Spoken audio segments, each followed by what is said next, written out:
Hello and welcome to a special broadcast from Jimmy and the Fatman. Very safe. This is mounted, this camera, so don't get all your knickers in a bunch. Eyes are on the road, not touching it. Pure hands-free moment. I'm here live. Well, I'm live, but by the time I upload the video, I won't be live. Stream from the MCG as Collingwood take on Adelaide. It's 1:21 p.m. Game starting in 25 minutes. I might be a little bit late, which is starting to frustrate me because I've had the most annoying trip into the G. Just as usual, car accidents absolutely everywhere because, as I've stated repeatedly, since people have started driving from COVID, because they haven't driven in a couple of years, everyone's forgotten road rules. Many of our look here, lights red, 4 cars in the middle of the intersection trying to turn right. Tram, they're going to block the tram as well. Just great going, guys, great going. But yeah, so anyway, mute point, let's talk about the football. I'm really excited. It's my first game to the football since Collingwood versus St Kilda, round 9 last year, I'm pretty sure. So it's been a very long time between drinks. I'm super excited.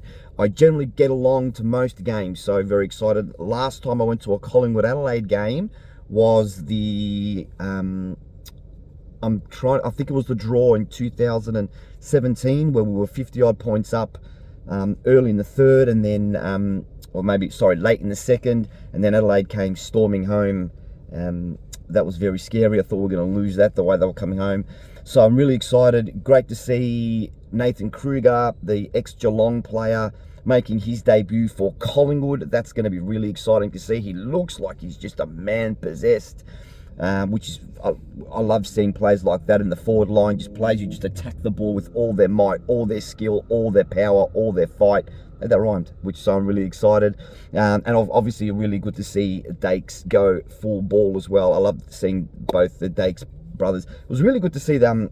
Michael Christian's boy might be making a play to come down to Maggieland. So that'd be really exciting if Michael Christian could come down. So if he could come down, that'd be really good. Should be able to get through here. Thank goodness. Yeah, look, just really excited to get to the game. It's beautiful conditions. So I blocked my face. Beautiful conditions here at the MCG. It's 24 degrees today. Just absolute god of a day. So I'm actually fairly confident that we're going to win. My tip is Collingwood by 15 to 20 points. That's my prediction for today's game. Let's go. Collingwood by 20 points. I think to go. So I'm back. Just had to really concentrate on the road. Didn't really want too much stuff happening. I think the goalie is going to have a big say on today's game. All our forwards will. If our forwards can really take the game by the scruff of the neck, I think will be too good for Adelaide. It'll be really interesting to see how Adelaide have a very young side, so it'll be very interesting to see how they travel. The young sides generally do struggle to travel, so I'm really be interesting to see how they travel. That'll be it for now. Pre-game, Collingwood versus Adelaide at the MCG. It'd be fantastic. I'm really excited. Collingwood by 20 points for mine. I'll see you at quarter time. So really good quarter there by Collingwood. Collingwood leading 5-3-33 against the inaccurate Adelaide 1-5-11. Collingwood doing really well. Adelaide have been first to the ball a couple of times. Collingwood are getting a bit of rough luck from the umpires. I can't even admit that, but doing really, really well. Collingwood doing really well over the midfield, so it's good to see. So it's quarter time. Collingwood 5-3-33. Adelaide 1-5-11. So there you have it. That was at half time. Collingwood lead. You might be difficult to hear me. 47-24. Collingwood kicked 2-2 that quarter to Adelaide kicking 2-1. Late 2 goals from Collingwood that quarter. Quarterback. So Adelaide really challenged in that quarter.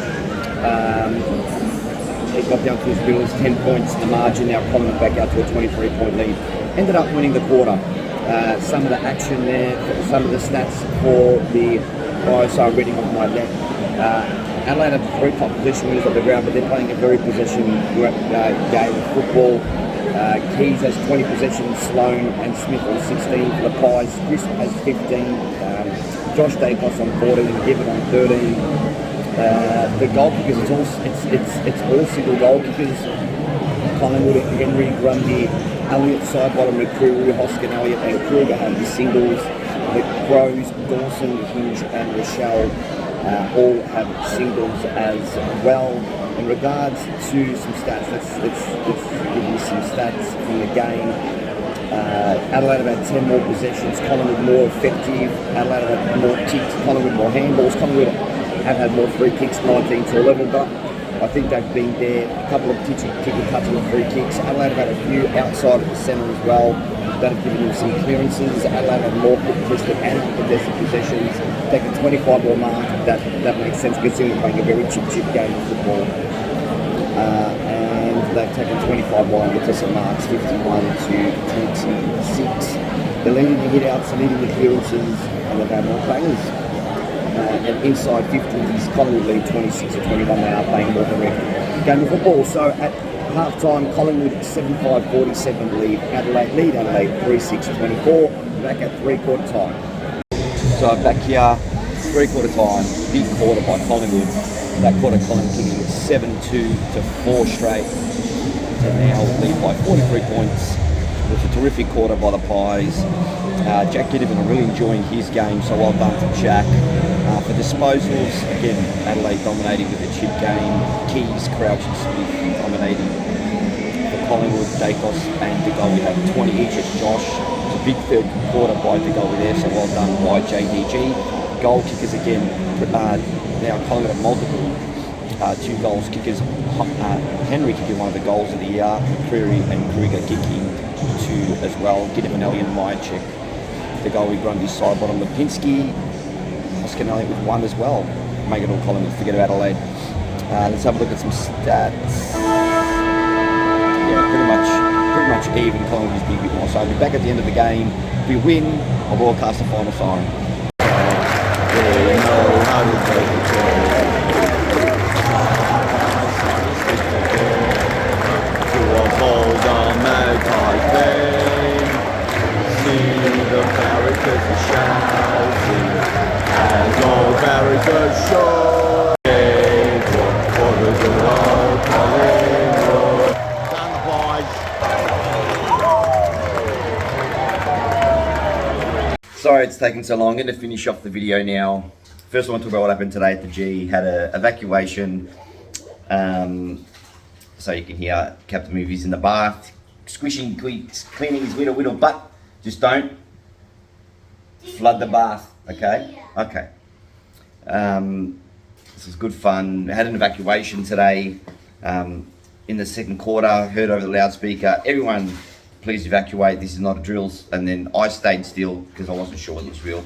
Then as soon as the players stopped, I thought, okay, this is for real. And so we left, and then just as we were walking up the aisle, it started to spread around the ground that we were meant to go back to our seats. There was a false alarm, so we went back to our seats, and they started the game, and it was all good. So all's well that ends well, but it was scary for a little bit because we didn't know why we were being evacuated, and you know, it could have been something far more sinister than a fire inside a restaurant in the Pomsford stand. But all's well that ends well. Collingwood won today by 7 goals.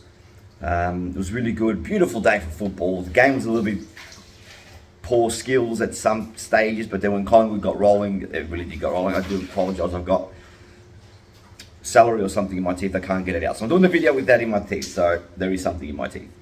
It was really good to see the boys play really, really well, and they seem to have found a new synergy. They're playing on at all costs, doesn't come off all the time, but it is shame about Nathan Kruger. Oh, sorry, shame about Nathan Kruger. He was doing really, really well before he hurt his shoulder. Hopefully he's not out too long. But yeah, it was just terrific to see. Top of the ladder now, boys, well done. But yeah, so I give my 3-2 votes in the Fatman medallion. I will give 1 vote to Darcy Moore, who was amazing. I thought actually, you know what, scrap that. I give 1 vote to Jack Ginnivan. I thought that was the best game he played for the club. really responded well to what Kane Corn said during the week, which I thought was over the top anyway. Let the kid have a little bit of fun. I gave 2 votes to Darcy Moore, who was absolutely amazing. And I gave 3 votes to Jack Crisp, who really set the tone in the first half and laid 10 or more tackles, so he did really, really well. So well done. 1 vote to Jack Ginnivan, 2 votes to Darcy Moore, and 3 votes to Jack Crisp. Well done. Big, massive apologies to Jordan De Goey, who I thought in the third quarter, in that 15-minute burst where we really turned it on, I thought he was one of the guns that got us going. But I just thought that Crisp, Ginnivan, and Moore did it for more of the game. More of the game. So that's it for me. By the way, we've let the person know that he's or she has won the PS4 game. Just waiting for them to let us know they got a PS4. And then we'll announce it on Tuesday. Yes, Captain Movies. Yeah, that's right. So have a wonderful night. Sleep tight. Calm the pies. And from my family to yours, have a wonderful night. Peace.